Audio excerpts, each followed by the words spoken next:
caught me by surprise. Good morning, good afternoon, good evening, wherever you are in the world. It is Dr. Jan Fortman with Relationship Matters TV. I hope everyone is having a beautiful, beautiful, blessed morning, afternoon, or evening. It's I'm looking outside, I'm looking out the window, and the weather here in Chicago. Well, it was nice this morning. Then it started raining, and it's, I think, about maybe 50 degrees. Tomorrow it's supposed to be almost 80, sunny, beautiful. Saturday, back down to 50. Sunday, Easter Sunday, when people like to go to church, dress up, Easter egg hunt, whatever, it's going to be raining all day. However, we're just very happy that we're here in Chicago anyway. Anyway, I don't have a soapbox to get on today. And so what I'm going to do is just bring my guest in. So let me tell you about my guest today. This is someone that I have been knowing for quite some time. As a matter of fact, he used to be my doctor. He was my doctor. Then he was my mother's doctor. And then for, a little bit, just to see my grandmother's doctor. And then my son's doctor. And so one day, when I was in the office, he said he was retiring. He did not ask for my permission. And I didn't give him my permission, but he did it anyway. However, I forgive him now. 30 years later. So let me tell you about Dr. Forrest Jones. Let me tell you about it. Dr. Forrest Jones is a family physician with more than 40 years of experience. He received his medical degree from Northwestern University's Feinberg School of Medicine and completed his family medicine residency at Cook County Hospital in Chicago. So anyone who's in Chicago knows all about the Cook County Hospital. Over the years, he has cared for many older adults, including my mom. This, with his experience as the medical power of attorney for his own parents, gave him an appreciation and concern for what family caregivers go through. So this led to his focus on helping caregivers. And I know a lot of you out there are caregivers, have been caregivers, will be caregivers, or know someone who is a caregiver. So he helps spouses, the children, friends, and neighbors who give their time and energy to care for an adult family member or a friend. Now, he also has something that we're going to talk about. It's called Caring End. At Caring End, they believe in empowering family caregivers with knowledge, compassion, and support, which is so needed. They help you find peace of mind during chaos. I know about that. Clarity when you're confused, and confidence when you're faced with hard choices. Now, what does he do when he's not doing all of this? He enjoys spending time with his wife, Roberta, his partner for more than 45 years, as well as their children and grandchildren. And I also know that he likes to travel. So I am going to bring to you Dr. Forrest Jones. Hello, Dr. Forrest Jones. You're so kind. Your forgiveness means a lot to me from the relationship doctor. So I'm glad I finally earned it. Finally, but it took me a long Finally. time to forgive you. I thought, I don't believe this. What? And you were so young, and I'm like, why are you retiring now? So anyway, It was time. yeah, yeah. You moved Sure. on to bigger and better things. And the thing is, I really love what you're doing because you were my mother's doctor. And well, we could talk about that because Miss, some of you out there know of Miss Travis or knew Miss Travis, my mama. She made sure I was doing the right thing. She sure She kept, did. she let me know if I was, if I could She, improve. wait, and just a little story before we get started. When she had to see this other doctor, and I forgot her name now, but she told her, she said, well, I'm just going to peek in just to see how you're doing. And my mother said, peek in, you're all the way in. You need to use the correct words. Just That's tell true. I me forgot that. That's true. you're all the way in. I'm like, Yeah, she was Sister special. Mama. Yes. So, Dr. Jones, so Hmm. you were in primary care and you were a family doctor. So, Yes. what made you well before you started really maintaining or just kind of focusing on older adults? What did you do right before then? Because I think you were doing some kind of research or something. Well, I did my, as you mentioned before, I did my medical school at Northwestern. Mm-hmm, And then Cook County, I did my residency in family medicine. mm-hmm, So family medicine is really um, an updating of general medicine, general practitioner. And with the particular focus of intentionally taking that general approach and applying it to the family setting, recognizing that when I'm seeing someone in the office, it's not just one person. I'm really seeing a representative of a family. They have a context. They have people that they are accountable to and who are accountable to them, and people who are in their world. And we want to not only be aware of that, but be able to respect that and also leverage that when we need support from the family to help us provide the care that we want to provide, which rolls right into what we're talking about today. Because so often I would see the family caregiver, typically the daughter, but sometimes a son, sometimes a grandchild, mm-hmm. sometimes a neighbor who had lived next door for 30 years, who would step in and just be generous with their time and resources. And I'd look at what they were going through as they tried to do a good job that they really took seriously. And it's often a thankless job.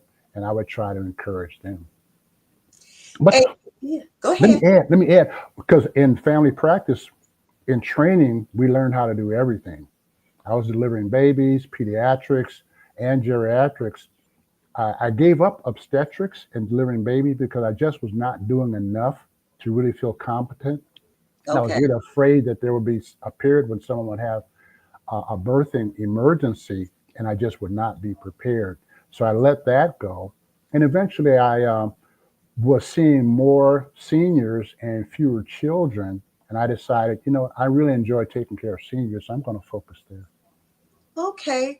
All Hmm. right. So, what made you enjoy, working with seniors more so than, just younger people or, I felt comfortable with seniors. I okay. remember even back in high school, my mom volunteered with Meals on Wheels. I follow her around and help her and so forth. So Mm-hmm. that was one thing. Um, Both my parents were the type of people who treated everybody alike, and they showed just respect to seniors as well, particularly. And I always felt comfortable around seniors as well. So, and I would learn a lot, see good examples that I would want to emulate and so forth. Yeah. Okay. So now you focus more so on seniors. What do you go ahead? Go I ahead. was going to say, basically, I focus on caregivers of an Care. adult family member, because Okay, so I mostly on wanted to caregivers. distinguish myself from caregivers of children and youth, because there's same types of pressures on, say, parents of children with cancer, disabilities, and so forth. I didn't feel equipped for that. That was not much of my experience, and so I'm going to leave that to someone else. But I just had a lot more experience with the seniors as well, and that was one reason why I decided to focus there. So, what kind of the issues do you see as far as caregivers are concerned? Good question. Um, One thing I do is, um, there's a concept called chronic disease trajectory, which is, if someone has a chronic illness today, there's a course that it tends to travel until that person's life ends. So that's called the trajectory. And basically, and this concept basically came out of the nursing profession, the nursing literature. Basically, they divide that into three types of chronic disease trajectories or chronic disease groups.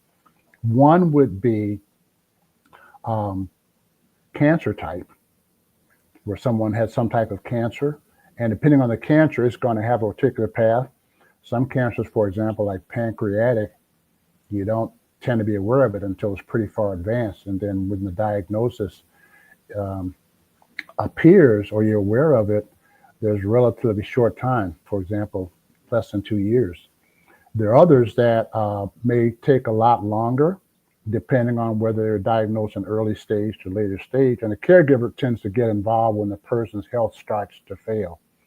And with that type of, with the cancer type, the person tends to maintain a pretty normal or stable level of functioning and independence until they get toward the end where the cancer's advanced. And then there's a pretty stiff drop off of maybe a couple of years. For example, that might be once the chemotherapy fails, or Mm. once the cancer has progressed to the point that it's overwhelming the systems, then there's a pretty quick decline. So that's the pattern, the trajectory shape of the cancer type. Then there's a chronic organ failure type, which would be like heart failure, COPD, lung failure, um, kidney failure if someone does not go on dialysis, for example. They choose not to go on dialysis. So those are some examples of that. It could also be types of degenerative diseases that affect the nervous system, or things like that.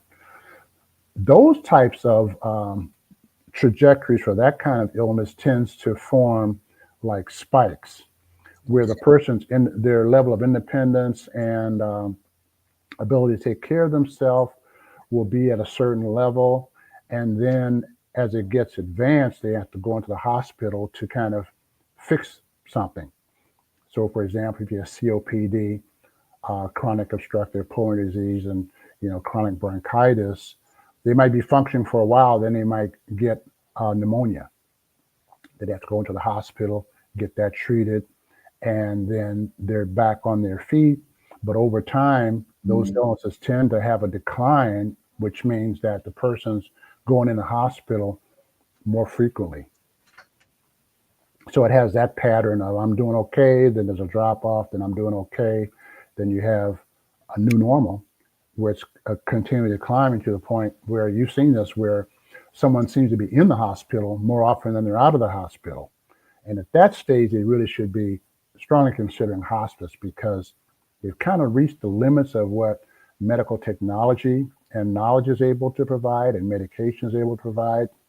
And now we're focusing less on trying to cure it, because those treatments are not available anymore, but we want to try to make the best of what we have so the person can really try to enjoy and get value out of the time that they have left with family and friends, and the type of things that would give them joy.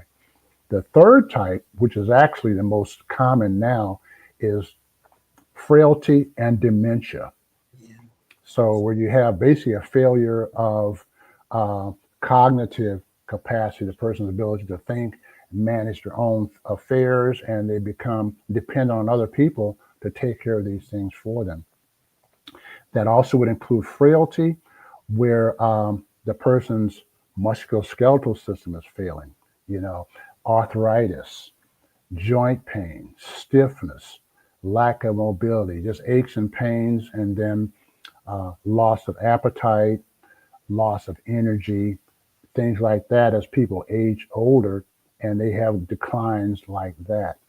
That tends to be the longest lasting. That may be 10 years or more, you know, when as a caregiver, you're taking care of someone who is ailing in that way. So those are the three different categories, Mm-hmm. and they all have their own different approaches and so forth. So I hope that I answer your question. Yeah. So, as far as the caregiver is Hmm. concerned, you says different approaches. Are there different approaches as far as the caregiver is concerned? There are different demands and different requirements. So, for example, um, probably the most stressful and demanding for a caregiver is taking care of someone with frailty and dementia, because those people don't want to lose their independence, you know, and so Okay. that can, depending on their personalities and how they are actually trying to wrestle with how their life is changing, um, that can actually make it very challenging for the caregiver. Actually, when I approach the caregiver, I really look at it as kind of a three-legged approach. So the challenges that face caregivers, some of it has to do with just interacting with the doctors and the medical system. Another part has to do with interacting with the loved one who they're trying to care for. The Okay. third is interacting with themselves, which is a challenge because they tend to, especially as their responsibilities increase, they tend to neglect themselves, sometimes even feeling guilty if they try to address some of the needs that they have. And so I mention that here because for you caregivers out there, it's a way to kind of have three different buckets to kind of put your concern. So it kind of helps you get around or get your head around the challenges because they can be so complex and demanding that it just seems like a huge cloud over your head and you don't know where to start, where to end, and you're just kind of chasing your tail. And it can be very frustrating because you feel like you're not getting anything accomplished. And it can be very thankless as well. You don't feel like you're getting appreciation for all the sacrifices that you're making. So, Jacqueline Rogers asked a question. She said Hmm. she's still late, but does this include hospice? Yes. And I'm glad you brought that up because when you talk about the trajectory from where your loved one's condition is today, and then you're projecting to the time when their life is ending, um, hospice definitely makes sense because um, there's a limit to what we can accomplish with medical technology, medications, and our knowledge. That doesn't mean that once we reach the limit of our technologies that we throw up our hands and walk away. Unfortunately, some doctors have done that where they say, "Well, I've done all I can do, and I'll see you later. Um, we don't need to have any more visits because there's nothing else I can do."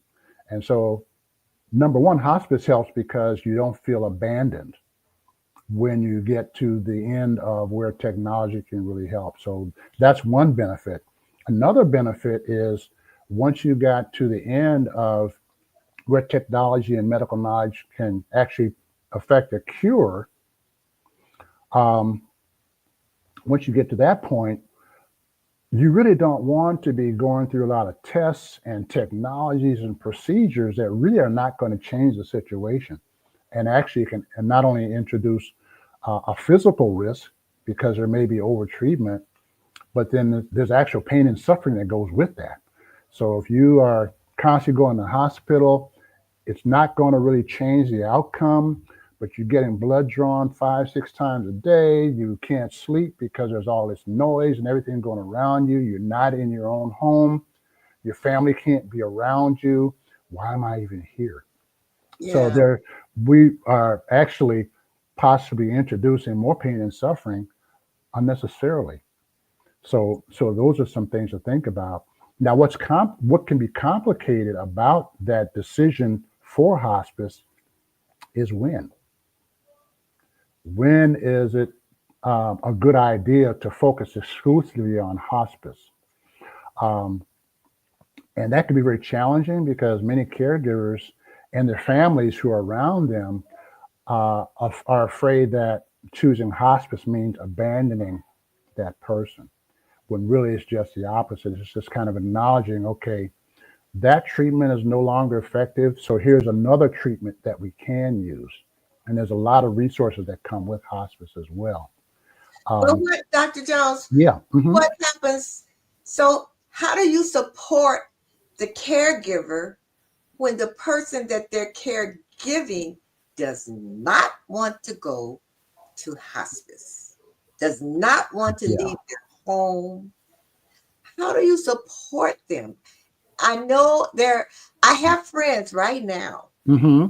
who, well, this one friend, her mom needs to go in hospice, but her mom is, Hmm.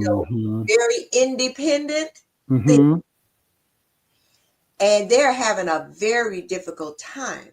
Yeah. So how do you support the caregiver? And then there's that other end when the person you're caregiving feels that you are, throwing them away or abandoning them or tossing them. How do you support them with that? I'll actually add another scenario to that where the caregiver is doing all the day-to-day care, and they've been communicating with the doctor, and they've all come to the conclusion that, well, these treatments are really not going to help anymore. But there's the caregiver's sister or a brother who are across the country. They have not been in the day to day. They have not been talking to the doctors. They're the ones who are resisting. That's Yes. another scenario. And I would give another scenario where the the person being cared for is ready for hospice. They're tired. They don't want to go back in the hospital, but they try to soldier on because they know that my daughter, she's been doing care for me, and I don't want to let her down. So mama is still being mama. She's really looking out for that daughter, and I've seen that, and that can be challenging as well. I would say there's a couple of things to do there. One is, and this part has to do with partnering with the doctor. You really want to know from the doctor, what are the facts?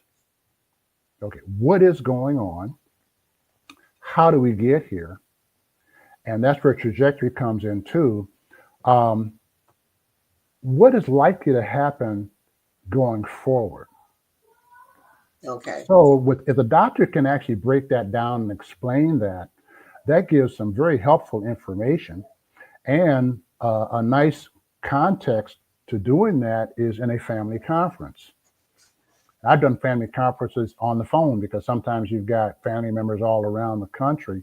They can't be there physically. When they can, we'll just do it there in the exam room or whatever. If not, we'll get on a conference call. Okay. And I would just give facts. I would just say, okay.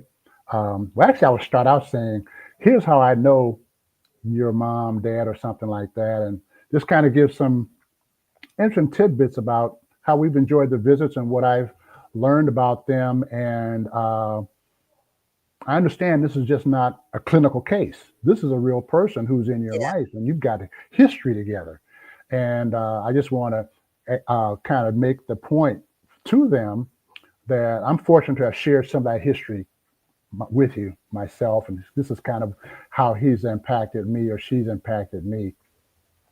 And then I would try to give my understanding of how we got to this point, and I will also ask others, do you agree with that, or did I miss anything, or do you have questions about how we got to this point? Because that's a big, uh, important part of trying to get on the same page as to where we are today. We have to have an agreement of where we are so that everybody's kind of has a realistic perspective.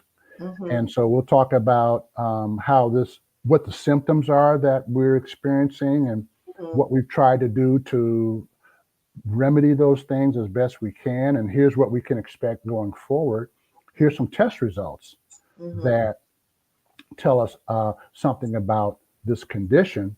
And if it looks like this is not going to improve, I will give some of the test evidence. For example, if this was going to get better, your sodium would start looking like this, or your blood sugar would start looking like this, or some other thing. Maybe an imaging test would be different, but we're not seeing that. And we tried this to try to change that picture and get these test results more in line with health.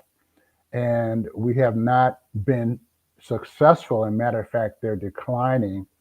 And that's evidence that we've kind of reached the limit of what we're able to do. Or we've reached a point where is there a chance that the payoff is not there, Okay. where the symptoms and everything. So, for example, with cancer therapy, someone would say, well, you know what? It's not worth it. I mean, I'm throwing up. I can't, this and that. I can't sleep. And you're telling me that it's not going to make a difference. It's not going to help me get better. Um, I think I'll pass from now, and I'm just going to take a different treatment approach, which is focused on helping my symptoms be better. Okay. And that's what hospice is really about. So you want to first start with the doctor trying to get people on the same page. That's Then that, the hard part. yeah, but that's what's key because then that person who is saying, who's having trouble accepting this, Yeah. now we can have a conversation. Well, what specific part worries you? Or what else would you want to see? And what are you hoping for? Let's talk about that because that's important. And if you get that part resolved in terms of not only what am I hoping for, but what are the chances we can achieve that? Yeah. Do you need a second opinion? Okay. You know, what do you need to get us there? And then we can work with that. So now we're really working with the real issues Mm-hmm. that people need to cope with Mm-hmm. because once that person has passed, we don't want people having a lot of guilt, Yeah. regret, Yeah. arguing and infighting. Yeah. We want people to have an experience that is dignified. Their loved one has dignity. There's a legacy that the family can go on in a healthy manner. So these are some of the outcomes we want to achieve. And Dr. Jones, I think it's wonderful what you're doing and you're focusing on because a lot of doctors don't go, into that. And Hmm. then you have, and I wish that you were doing that when my mom was going through this because I knew Hmm. that she needed, more help but people who were not with her all the time, like Right. I was, would say, Hmm. well, I don't see that. Hmm. She doesn't need this and she doesn't need that. Mm. And with her being a very independent woman, her thing was, no, I don't need Right. it. Right. But I knew that she did because I was there, Yeah. you know. And so when you're talking about that, having these family meetings and giving Hmm. them all of the information, then that person who is like, who's maybe in another state or whatever, can really see that, well, yes, this is coming from the family physician. I see all the tests. I see this. I see that. I didn't know. Right. And then get everybody on the same page. But a question came in. Hmm. It says, but first of all, here's a comment that I wanted to put here where Jacqueline Rogers says people don't want to let people live before. Mm, Very that deep, Jacqueline that's insightful. And I would like to add to that because I was mentioning about the role that the doctor can play. The doctor can provide information as part of this conversation and decision making. Now there's a part that the person being cared for and the caregiver and even other stakeholders, which might be other siblings, for example. Here's the question they have to ask. So, for example, for the one being cared for, what do you hope for? What do you think is going on? What are you hoping for? What do you most want to see? What are you most afraid of that could happen?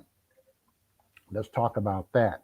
And then the same questions go to the caregiver and any other important stakeholders because we kind of sit with those feelings. You may not even articulate them or even be consciously aware of them, but these are motivating our behavior and our decisions.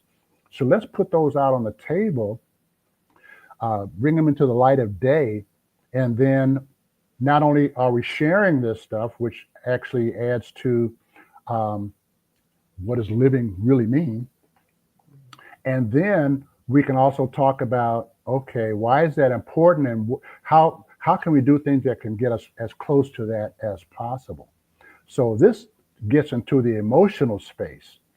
So what we're talking about with the doctors is kind of like the physical issues, Rogers. but what impact is that really having, not only on me, but those who are around me? So, for example, someone, their biggest fear is not being able to play golf, not being able to travel, um, not being able to be around when my grandchild graduates, Mhm. And so we start hearing about those things and say, oh, now we can get our heads around that. It's not something that's just a source of confusion or frustration, but we can now start to come up with practical strategies.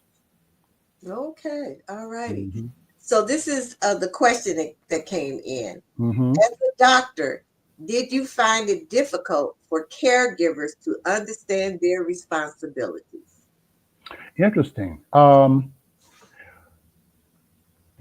Generally, I would say the bigger challenge for caregivers is understanding or being able to manage the impact that is really having on them. Mm. Now, in some sense, there can be a number of ulterior motives in there that are kind of special cases. I don't know if it's special cases, but so for example, you got a caregiver, they want to keep mom or dad alive as long as possible because they want those social security benefits. Yeah, They want to keep all that stuff going because that's the only income in the house, yeah. you know. So you've got some ulterior motives, and frankly, we bring in case managers and social workers to help us with that because there are some steps that you need to take, documentation that you have to have because you really have to protect that loved one because they're in a situation where the person who's responsible for them is not really responsible to them. So that's kind of one way I read the question. Okay. Another way I read the question is the caregiver, um, as a result of that particular challenge, neglect themselves. And they may not appreciate how their well-being is a key factor in achieving and maintaining the well-being of the person they try to. I've actually gotten blunt for the person who's being cared for, and I will actually said this is the only person who's keeping the treatment plan going. If they were to have to go into the hospital for weeks, what's going to happen to you then? Mm. If they don't want. So, for example, I had a mother who basically was very demanding and would say, well, of course she's supposed to do these things. I birthed her, I raised her. And I'm thinking, when you were parenting her, she couldn't talk back. She couldn't say anything. You could pick her up and take her and do whatever you want to. I can't do that with you. That's not a fair comparison.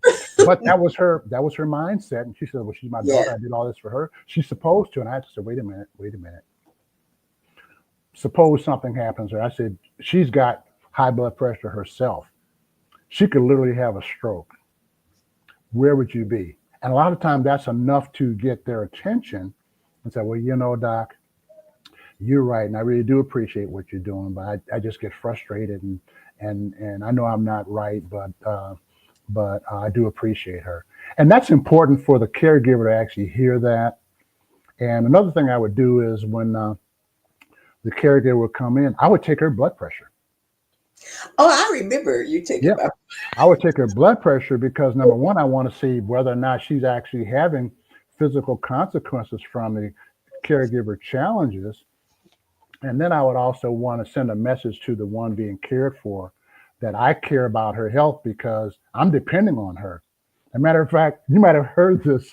I would say when they're getting ready to leave, I would tell well, first I would tell the loved one, take care of her because I need her. So I need you to take care of her for me. And then I would tell the caregiver, pick up your check at the front desk on your way out. I remember one time I brought my mother in, and so you took her blood pressure and you took mine, and mine was up, and you said, "I understand."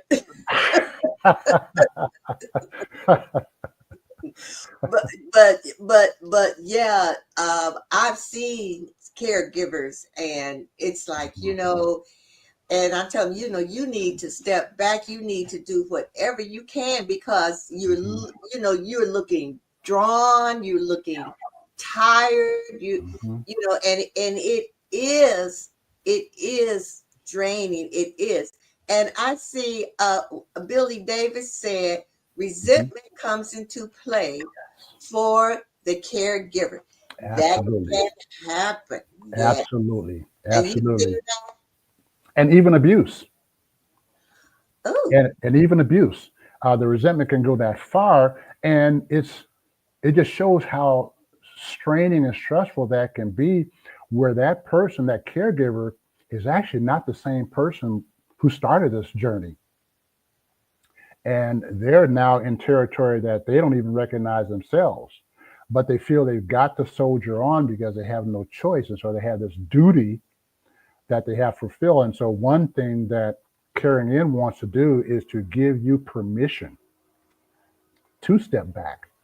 One way I like to try to work with that, and I'm hoping we'll have more and more resources for respite care. And Congress was actually moving forward with trying to do more of that. But now with the mess going on in Washington, it's scaring me to death about it's really evil to me, the yeah. threats that this can actually have. I'm wondering, for example, the um, nursing homes and assisted living facilities are sources of respite care.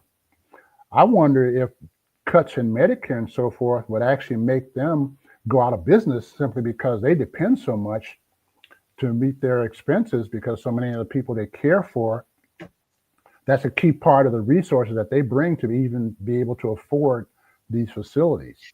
And Yeah. so if they start losing so much and their clients don't have the personal resources Yeah. to be able to stay there, they can't keep their census up, they can't keep their staffs up, they can't won't be able to meet safety standards and things like that. And Yeah. that, I'm really wondering if 3 to 6 months down the road from now, there'll be fallout. I'm really hoping that there'll be some, and praying that there'll be some changes because the people who are making the decisions themselves won't be affected by this.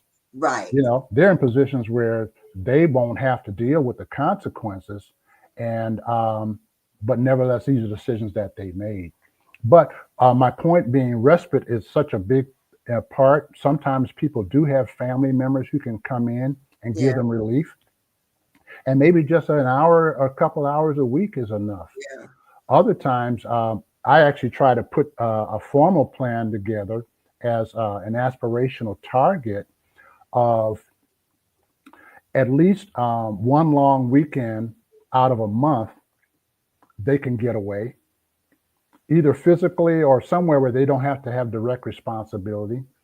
And then at least a week out of every 3 months where they can actually be away. Wow. And yeah, that's an aspiration. It's not always possible, but I see two benefits out of that. One is it really puts some wind in the sails of the caregiver, Yeah. because you know how when you're working and you know vacation's coming up, all Yeah. of a sudden Right. you have a Right. little extra energy to get to that finish line, you know. And so for a caregiver who has no hope of Yeah. ever getting away, that itself becomes an emotional burden and burnout. But if they know that, you know, okay, I've got some time coming up where I'll be able to get away, and I know that my loved one's in good hands, Yeah. they can give better care and they get a chance to actually maintain your own health. A second reason, though, I recommend that is if for some reason the caregiver did have to step away. Mhm. For example, for my dad, his wife grandson was graduated from high school in Mhm. California. So they're in Pensacola and the graduation would be in California. She wanted to be there. So Mhm. she did have a place that she had been using for respite. And so he stayed there for a week. She was able to go to California, be with the family, enjoy the graduation, be a part of her grandson's life. That's what you want. So it Oh. gives you options like that.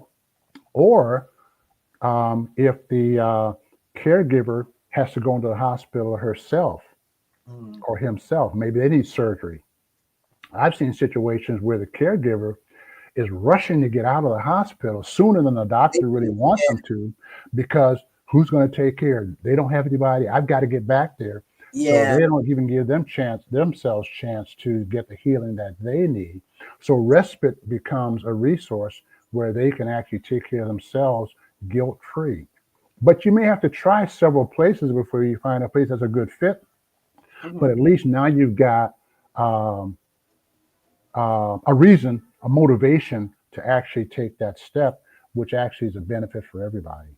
Okay. So Hmm. now, because I don't want us to run out of time, but you did have a a gift that you wanted to give to my viewers.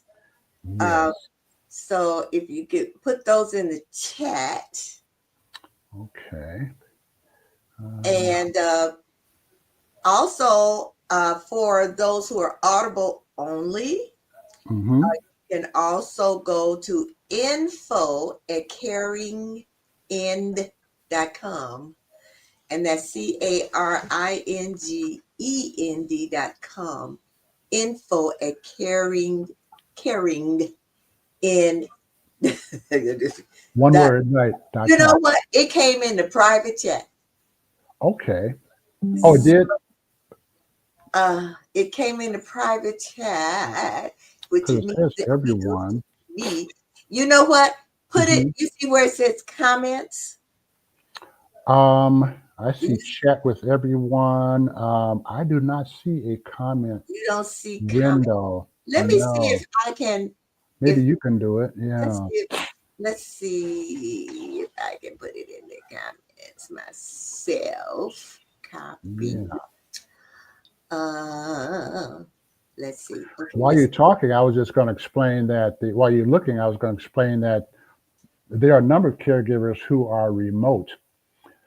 They actually are living in another state or something like that, and they want to know how to have a handle on what's going on, even if that loved one is in an assisted living, and so they're not worried about someone managing day-to-day care, but they want to know how to monitor the care they're getting. I've got a checklist here that they can use. The only thing I can do is. Oh, wait. Let's see this.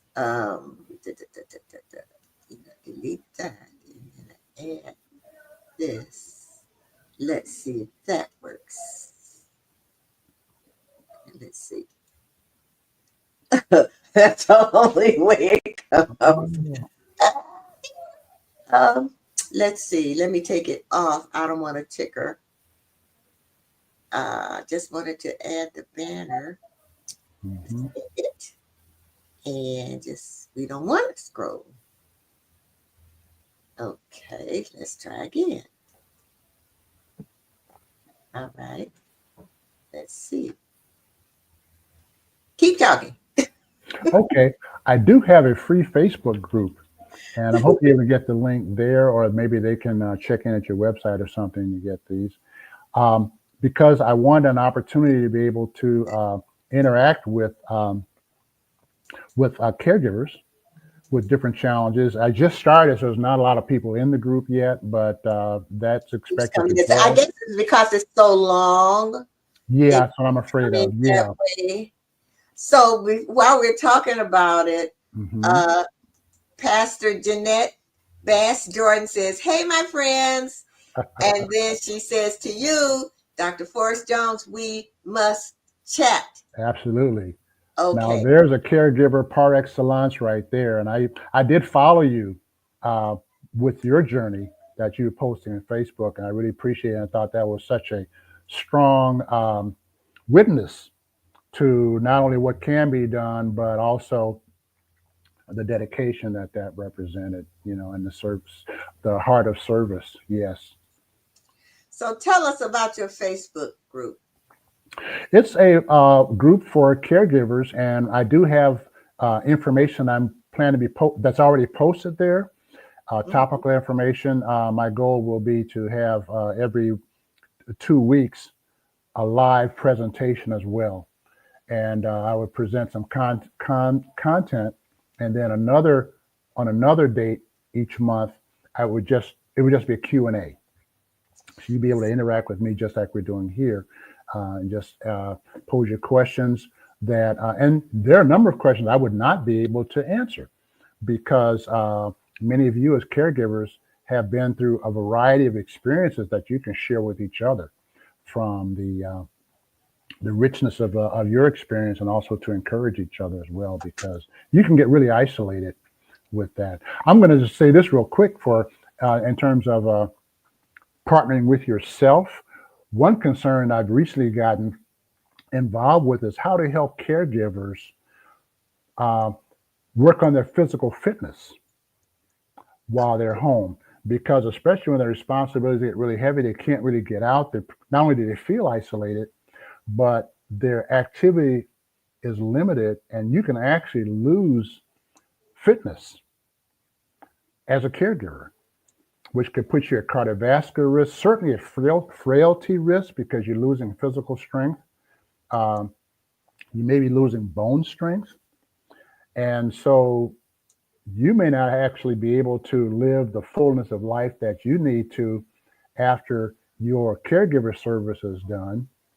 And we want you to be able to thrive uh, in that way as well. So I'm talking to physical therapists to kind of see what they would be recommending. Also, there are a number of YouTube videos that you can find for yourself, even chair exercise and so forth. And you just might need some accountability, someone to help motivate you to do those things, simply because by yourself all the time it's hard to motivate yourself. So those are things I want to put on your mind as well. So that's so important. So I did find your Facebook. So actually, if they just type your name, not type, that's old. That's as I've been told. You don't say type anymore. Enter, if you enter, go on Facebook and just enter your name, Forrest Jones. Hmm. It'll come to this particular page. Okay. Yeah. Okay. So that's for Audible only. It's www.facebook.com/Forrest. That's Forrest .Jones Hmm. 526875. But if you just enter, Enter. if you just enter Forrest Jones on Facebook, Yes. and I think that would be a friend request. It will automatically come to your Facebook page. I think you could actually put in Forrest Jones group. And I think that would Oh, actually get you to the group. You could okay. try that. Yeah, because there Okay. are some questions that I want you to answer in order to get in the group. It is a private group, so you will be able to talk freely about your concerns. But the Okay. questions will help me to understand where I might be able to help you better. And also, I can get your email address, so I'll be able to interact with you as well, which I would like to be able to do. So we got a quick question here. We got two. Yeah. What that came in? What would you say to someone who's about to be a caregiver? I'm glad you brought that up because there are different stages of caregiving from those who are anticipating being a caregiver, particularly in the next 2 to 6 months, all the way to someone who their loved one has passed and they're grieving. So there's that whole stages.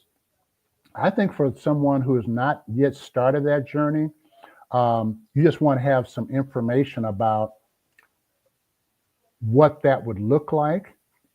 And especially if you have some information about the different stages and how they look and the challenges that you would be faced at each of those stages, that will kind of give you not only some anticipation, but also you could kind of have a chance to um, factor in, well, I think I'm really going to be struggling here, or I think I have resources, and so forth. So it'll help you to have more of a realistic, because one thing that caregivers have told me is that it's on the job training Okay.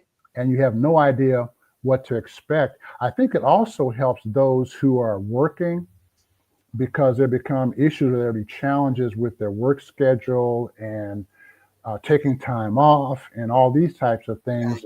And you're kind of wondering, okay, at what point would I need to be considering special help and things like All of that. these. So being able to anticipate helps your preparation. Okay. Hmm. So I don't mean to laugh, but this comment came in as a text. Said, "Run, Forrest, run." I knew that was coming. I knew it was coming.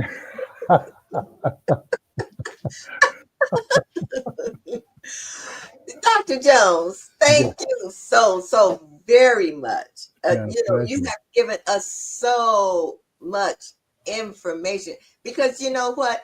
At some point in time in all of our lives, we're either going to need caregiving Absolutely. or we're going to be a caregiver or we're going to have to support a friend, Yes, a neighbor, another family member.